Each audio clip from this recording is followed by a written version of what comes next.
une exploitation en Haute-Marne. Depuis 2004, j'ai regroupé cette exploitation avec celle de 2 collègues. Aujourd'hui, on exploite à travers 2 ETA 1700 hectares. On pense avoir fait de gros efforts sur tout ce qui était charge de structure, notamment à travers cette réduction de mécanisation, optimisation de l'aspect juridique et fiscal. On se dit que maintenant, les seuls points clés sur lesquels on peut encore travailler, c'est l'optimisation des charges opérationnelles. Et aujourd'hui, on est en manque de 2 choses relativement importantes.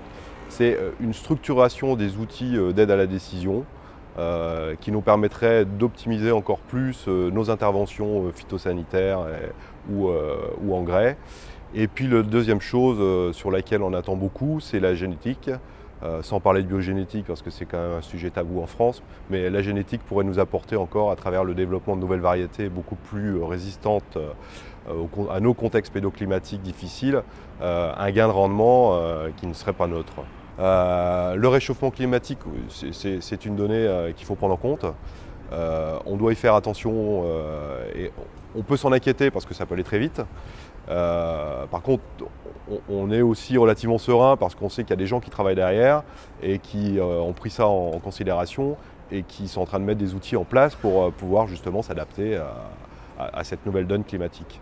Alors, on a vu dans les présentations qui ont été faites ce matin qu'on a une offre de la mer Noire qui est grandissante et qui peut nous faire craindre aujourd'hui d'avoir des concurrents directs. Déjà on les a, mais de voir ces concurrences augmenter puisqu'on a les mêmes pays importateurs qui sont nos débouchés en fait.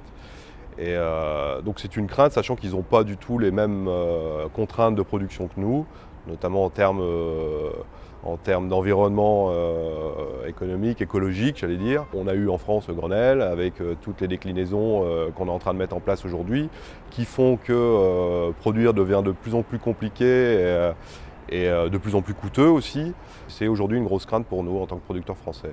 Les outils d'aide à la décision, on les a à disposition. Il y a eu un énorme travail de fait par différents instituts, dont Arvalis. Aujourd'hui, l'offre qui est faite à l'agriculteur est relativement confuse et on aurait besoin d'avoir une petite touche de cartésianisme là-dedans, sachant que nous, de notre côté, par obligation et aussi par besoin, on enregistre un certain nombre de données. On a des données météo qui sont relativement fiables.